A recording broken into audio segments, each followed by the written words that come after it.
이름으로 일어나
우리 다 같이 묵도하심으로써 6월 둘째 주 예배를 주님으로 개하겠습니다. 땅과 거기에 충만한 것과 세계와 그 가운데에 사는 자들은 다 여호와의 것이로다. 여호와께서 그 터를 바다 위에 세우시며 강들 위에 건설하셨도다. 여호와의 산에 오를 자 누구며 그 거룩한 곳에 설 자가 누구인가? 곧 손이 깨끗하며 마음이 청결하며 뜻을 허탄한 데 두지 아니하며 거짓 맹세하지 아니하는 자로다. 그는 여호와께 복을 받고 구원의 하나님께 의를 얻으리니 이는 여호와를 찾는 족속이요 야곱의 하나님의 얼굴을 구하는 자로다. 문들아 너희 머리를 들지어다. 영혼아 문들아 들릴지어다.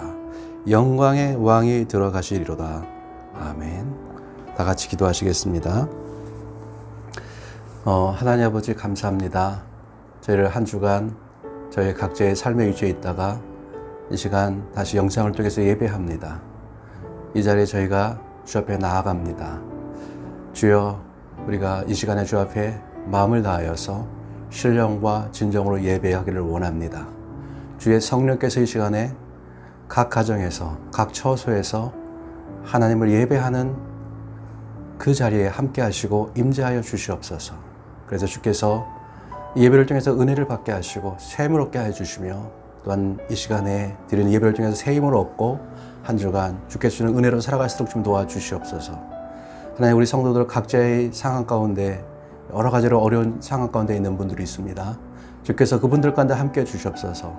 어려운 삶의 현장 가운데 주께서 동행하여 주시옵시고 상황 가운데 임재해 주셔서 상황을 바꾸시고 변화시키며 역사하여 주시옵소서. 하나님, 그리하여서 하나님 아버지 정말로 우리 사랑하는 성도들이 하나님의 손길과 하나님의 함께 하심을 경험할 수 있도록 좀 도와주시고 인도하여 주시옵소서. 특별히 하나님 사업 가운데 있는 모든 분들을 위해서 기도합니다. 하나님 아버지, 어려운 그 여러 가지 경제 현병 가운데 있습니다. 주께서 함께 주셔서 하나님 아버지여 빨리 모든 어려운 상황들이 회복되게 하시고 사업이 정상적으로 돌아올 수 있도록 좀 도와주시고 인도하여 주시옵소서. 하나님, 우리 사랑하는 성도들 각 처소에 흩어져 있습니다. 한국에 많은 분들이 있고 또 키르에 있고 여러 곳에 흩어져 있는데 어느 곳에 있든지 주여 주께서 그 삶을 지켜주시고 보호하여 주시옵소서. 감사를 드리고 예수님의 이름으로 기도드려 싸움나이다. 아멘. 우리 하나님 말씀 보시겠습니다. 우리 하나님 말씀은 사도행전 18장 1절부터 5절 말씀 보겠습니다. 사도행전 18장 1절부터 5절까지입니다. 제가 봉독해 드리겠습니다. 그 후에 바울이 아덴을 떠나 고린도에 이르러 아굴라라 하는 본두에서 난 유대인 한 사람을 만나니 글라우디오가 모든 유대인을 명하여 로마에서 떠나라 한 거로 그가 그 안에 브루스길라와 함께 이달리아로부터 새로 온지라. 바울이 그들에게 가매 생업이 같음으로 함께 살며 일어나니 그 생업은 천막을 만드는 것이더라. 안식일마다 바울이 회당에서 강론하고 유대인과 헬라인을 권면하니라. 실라와 디모데가 마게도냐로부터 내려오매 바울이 하나님의 말씀에 붙잡혀 유대인들에게 예수는 그리스도라 밝히 증언하니. 아멘.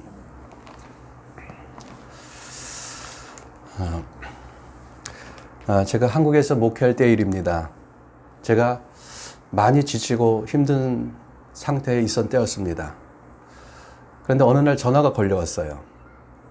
저희 교회에 당시에 재영이라는 교회 청년이 있었는데 그 청년에게서 전화가 온 거예요. 전화를 받았는데 다른 얘기 하지 않고 갑자기 이런 얘기를 하는 겁니다. 목사님 사랑합니다.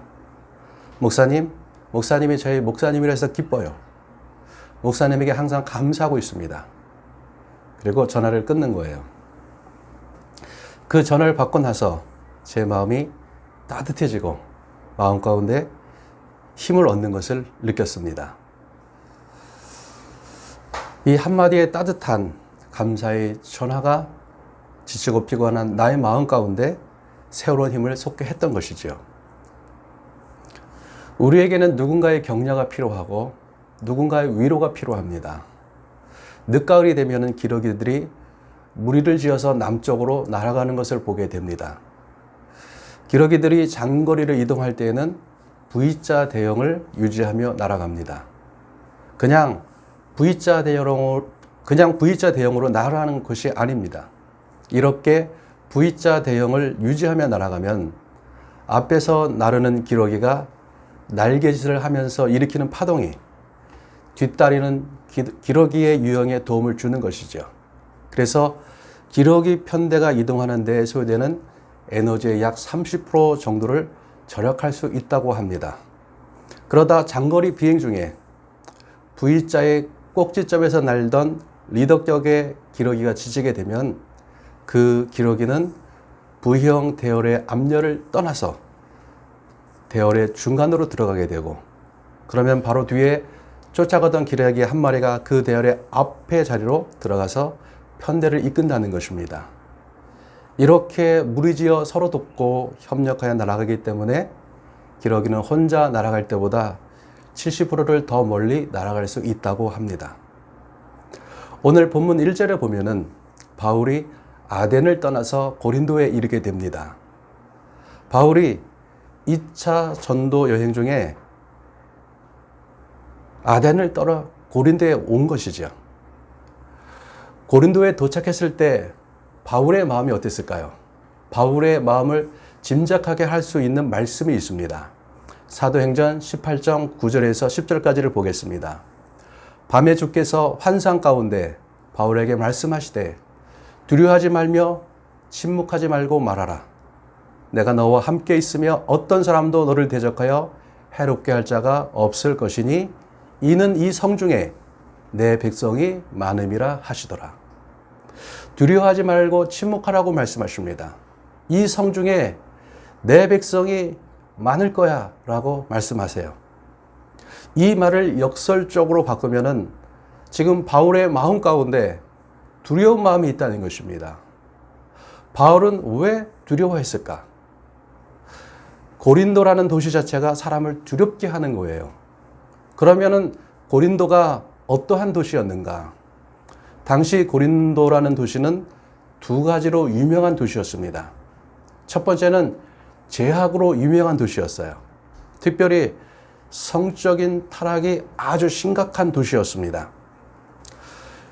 고린도는 당시 로마 제국에서 아주 유명하고 중요한 항구 도시였어요. 로마에서 아시아로 가려면은 반드시 고린도를 지나가야 돼요. 반대로 아시아에서 로마로 가려면은 고린도를 지나가야 돼요. 수많은 배들이 고린도로 몰려듭니다. 오랜 시간 동안 바다 여행을 한 선원들이나 여행자들이 고린도에 도착했을 때 그들이 가장 먼저 어디를 갔을까요? 윤락관을 찾아가는 것이에요. 이런 선원들과 여행객들로 인해서 고린도는 윤락산업이 대단히 발전했었습니다. 뿐만 아니에요. 당시 고린도의 아크로폴리스에는 아프로디테 신전이 있었는데 1000여 명의 여사제들이 있었습니다. 왜 이렇게 많은 여사제들이 있었는가? 아프로디테 신전에서의 예배는 여사제와 예배드리는 사람들이 예배 중에 성적인 관계를 맺는 것입니다. 그래서 이들의 예배는 굉장히 음란했어요. 5년 전에 고린도를 방문할 기회가 있었습니다. 그래서 고린도 박물관을 방문했어요. 그 고린도 박물관 안에는 많은 유물들이 전시되어 있었는데 그 중에 당시 고린도 사람들이 마셨던 술잔이 전시되어 있었어요. 이 술잔의 모양이 남자의 성기 모양이었습니다. 이러한 성적인 타락과 항상 같이 가는 것이 있지요. 방탕한 음주 문화입니다.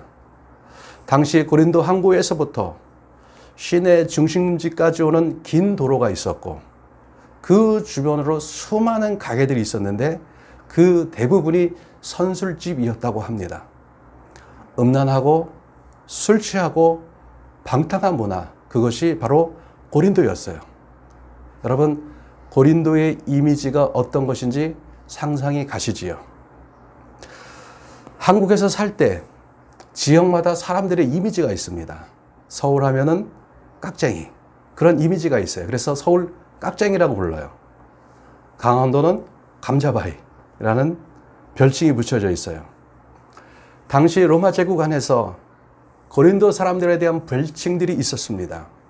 고린도 처녀, 이것은 매춘부라는 의미고요. 고린도 사람같이 생활한다, 이것은 방탕한 삶을 살아간다는 거예요. 만일 로마의 어느 도시의 극장에서 연극을 공연하는데 고린도 사람이 등장한다, 그러면 술 취해서 쓰러지는 모습으로 등장을 했어요. 이것이 당시 로마 제국에서 살고 있는 사람들이 고린도에 대한 인식이었습니다. 당시 고린도에 사는 사람들에게 폐허와 같은 말이 있었어요. 모든 것이 가하다. 나는 모든 것이 가능해. 어떤 죄를 져도 나는 모든 것이 가해. 이렇게 얘기를 했어요. 모든 것이 가하다. 이것이 교회까지 들어왔어요. 이런 거예요. 예배 끝나고 도백하러 가요. 야, 너 왜 그런 데 가? 나는 모든 것이 가하거든. 장려촌에 가요. 왜 그런 데 가? 나는 모든 것이 가하거든.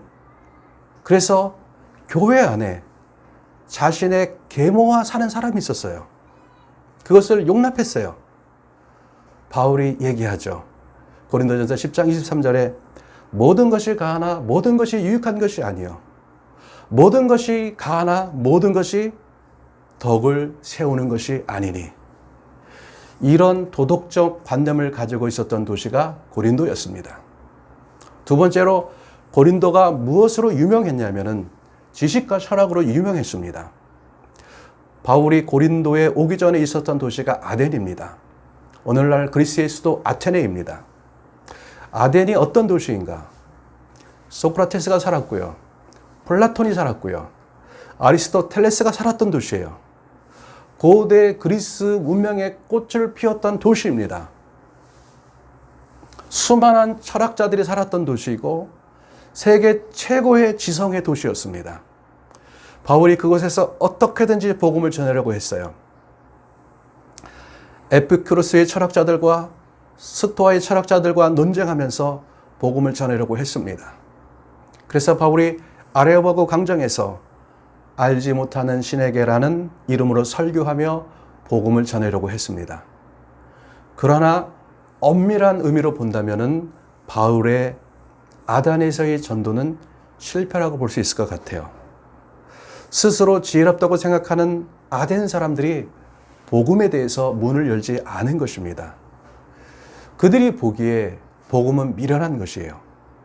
십자가에서 죽은 신의 이야기, 매력이 없어요.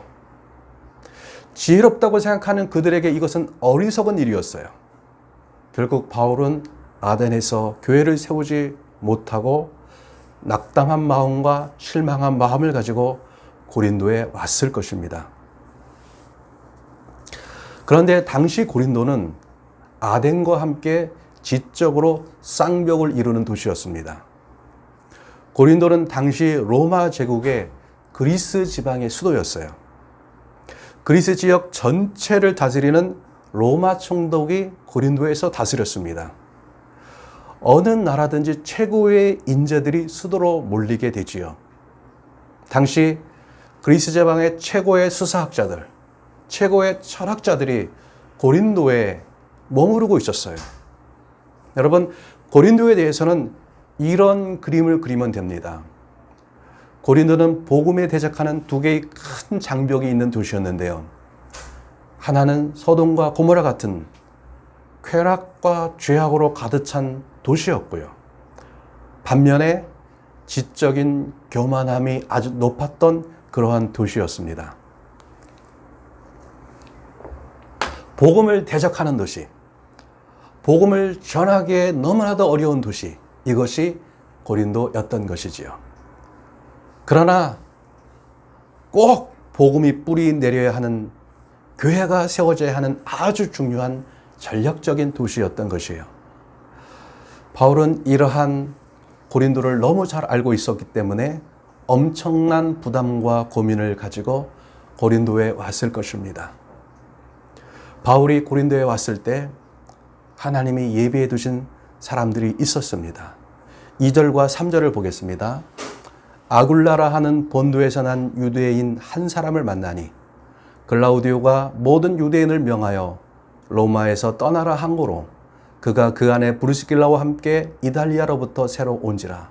바울이 그들에게 감해 생업이 같으므로 함께 살며 일을 하니 그 생업은 천막을 만드는 것이 없더라. AD 49년에 로마에 한 가지 사건이 있었습니다. 그것은 믿지 않는 유대인과 믿는 유대인 사이에서 큰 다툼이 있었던 것이에요. 당시 로마 제국에서 가장 중요하게 여기는 통치 이념이 팍스 로마나였습니다. 로마의 평화를 유지하는 거였어요. 이것을 깨트릴 때는 가차없이 처벌했습니다. 이 일로 로마시에 어려움이 있었는데 당시 로마 형제였던 글라우디오가 이렇게 얘기합니다. 유대인들 로마시에서 다 나가! 유대인들을 로마시에서 다 쫓아버린 것이죠. 그래서 로마에 살던 브리스길라와 아굴라가 로마를 떠나서 고린도에 와 있었습니다. 바울이 그들과 함께하며 천막 만드는 일을 하고 있었어요. 그리고 안식일마다 회당에 가서 말씀을 전했습니다. 바울이 고린도에서 브리스길라와 아굴라로 인하여서 얼마나 힘을 얻었을까요? 계속해서 본문 5절은 이렇게 말씀하고 있습니다. 실라와 디모데가 마게도냐로부터 내려오매 바울이 하나님의 말씀에 붙잡혀 유대인들에게 예수는 그리스도라 밝히 증언하니. 여기서 알 수 있는 것은 실라와 디모데가 마게도냐로부터 왔는데 이들이 옴으로 인하여서 바울이 새로운 힘과 용기를 얻었다는 것입니다. 복음에 대적하는 문화를 가진 고린도에서의 삶, 주중에는 천막 만드는 일을 하고 안식일에는 유대인에 가서 말씀을 전하고, 아마 바울은 지치고 피곤해 있었을 것입니다. 그때 디모데와 실라가 고린도에 도착한 거예요. 피곤해 지쳐있던 바울에게 디모데와 실라의 합류는, 그리고 그들과의 교제는 바울에게 새로운 용기를 주었습니다. 뿐만 아니라 두 사람은 데살로니가로부터 아름다운 소식을 가져오는데요.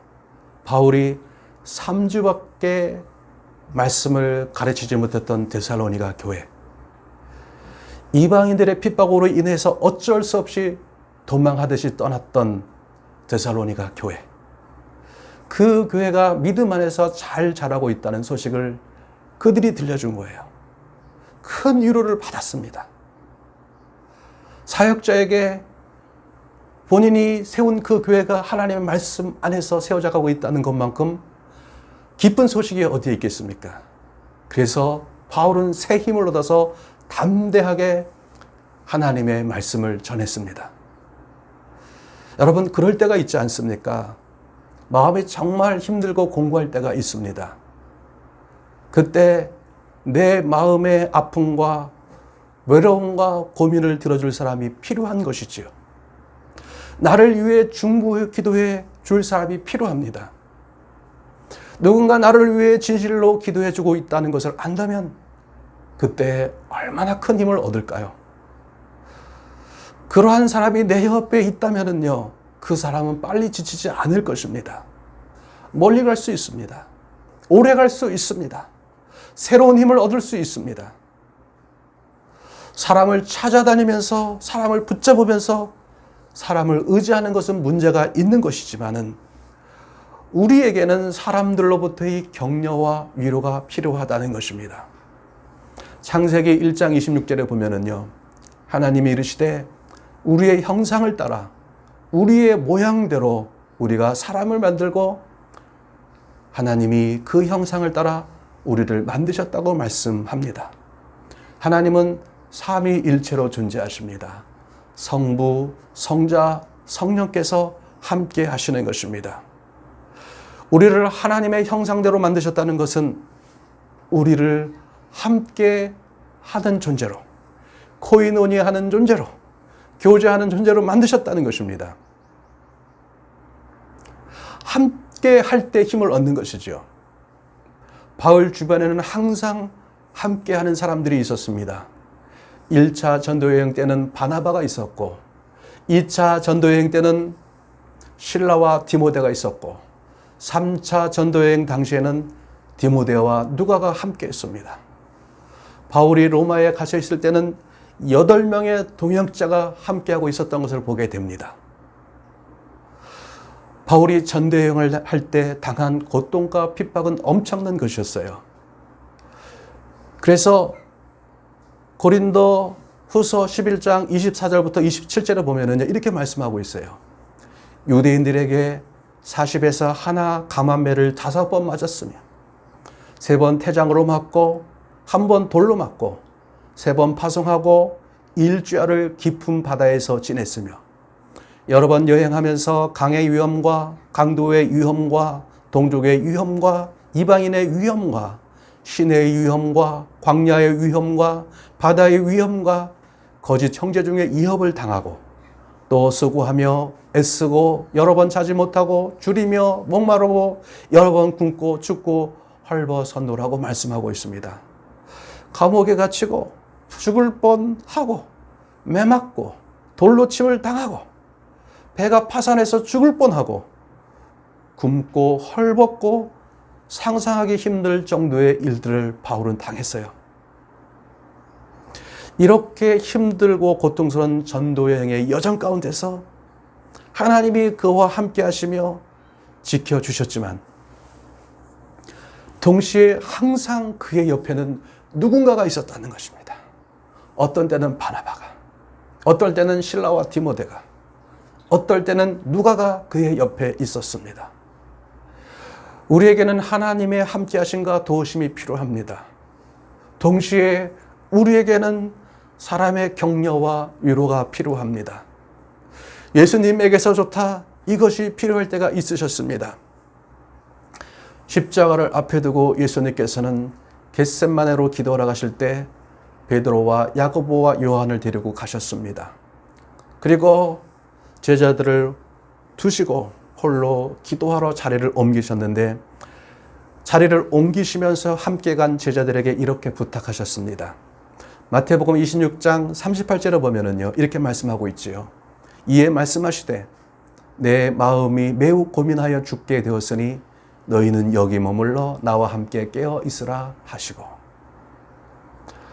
십자가를 앞에 두고 마음이 너무나도 괴로우셨던 예수님은 제자들이 함께 깨어서 자신을 위해서 기도해 주기를 원하셨습니다. 그래서 제자들에게 이렇게 부탁하셨어요. 나를 위해 기도해다오. 깨어서 나를 위해서 기도해다오. 그런데 제자들이 어떻게 합니까? 예수님은 지금 땀방울이 핏방울이 되도록 전심을 다해서 기도하고 계시는데 이 제자들은 정신없이 잠자고 있습니다.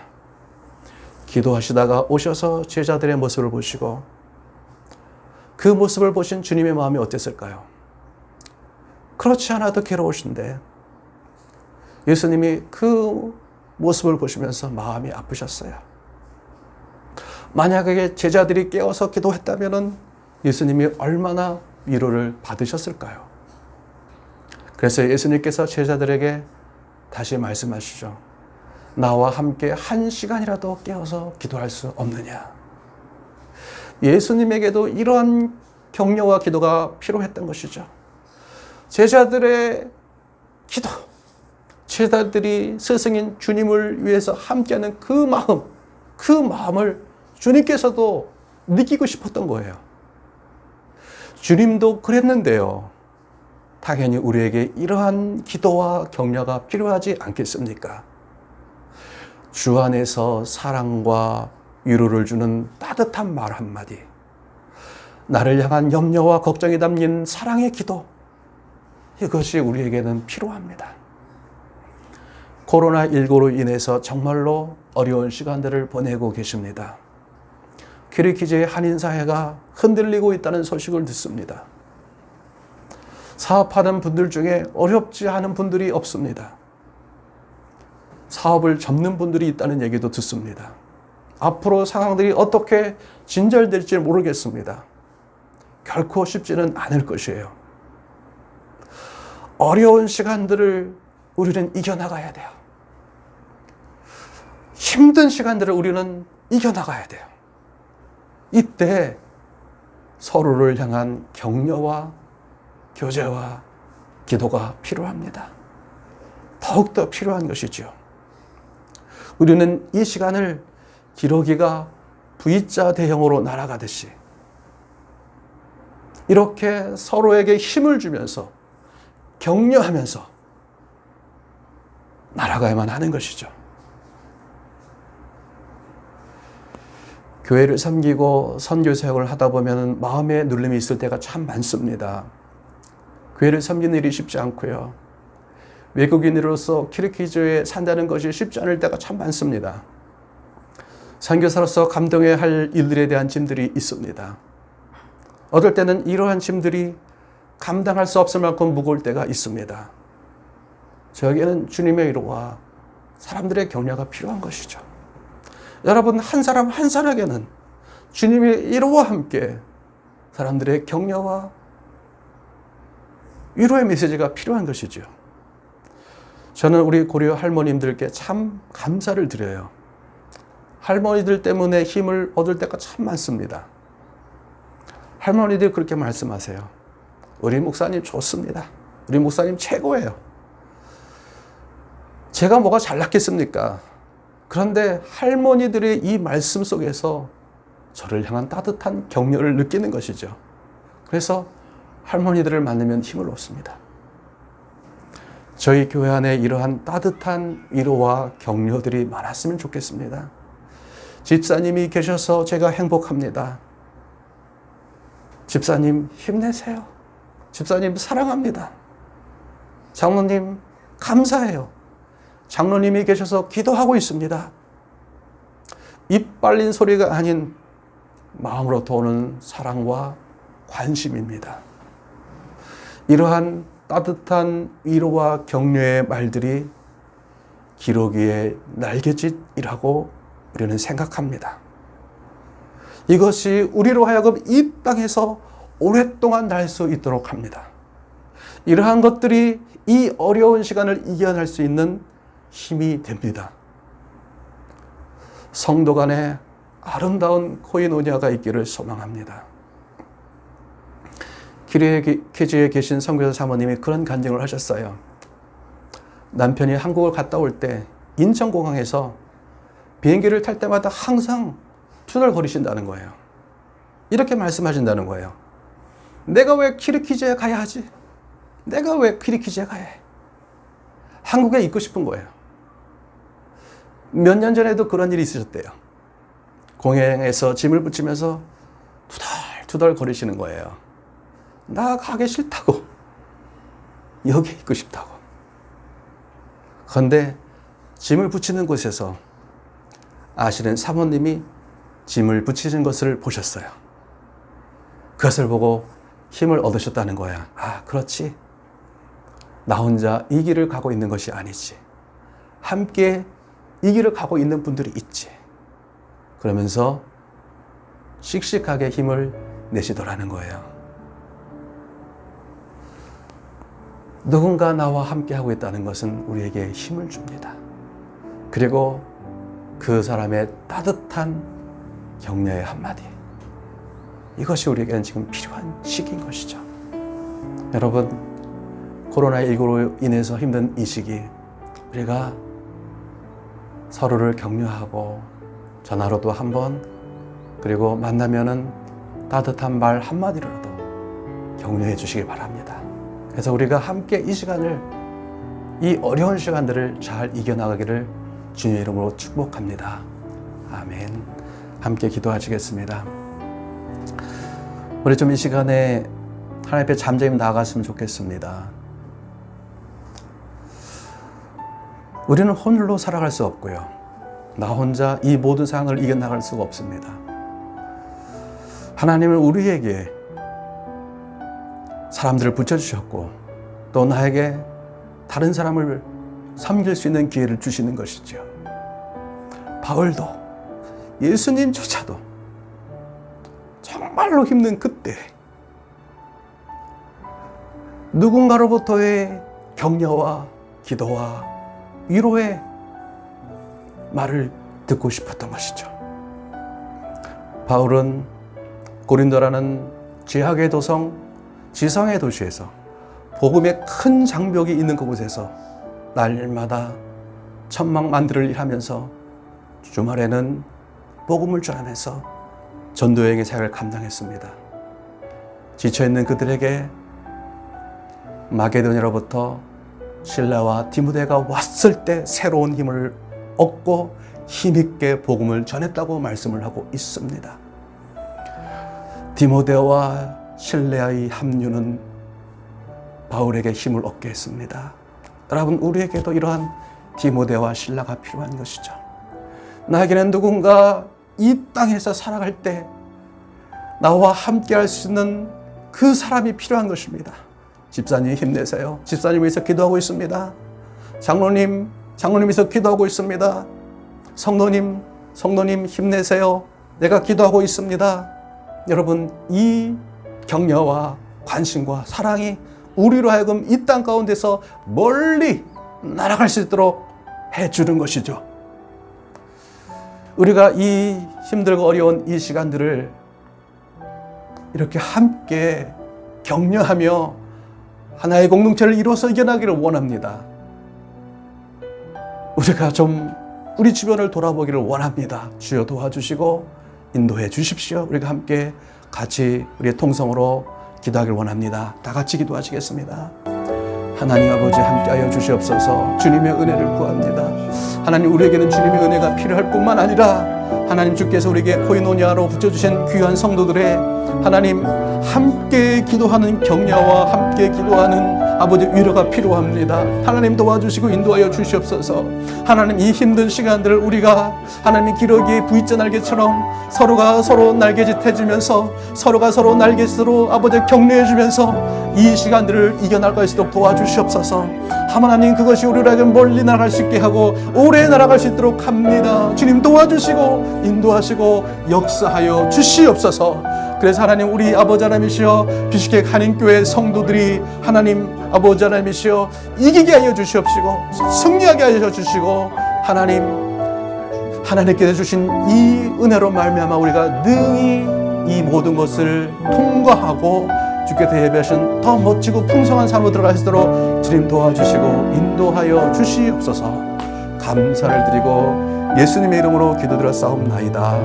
아멘. 축도하시겠습니다.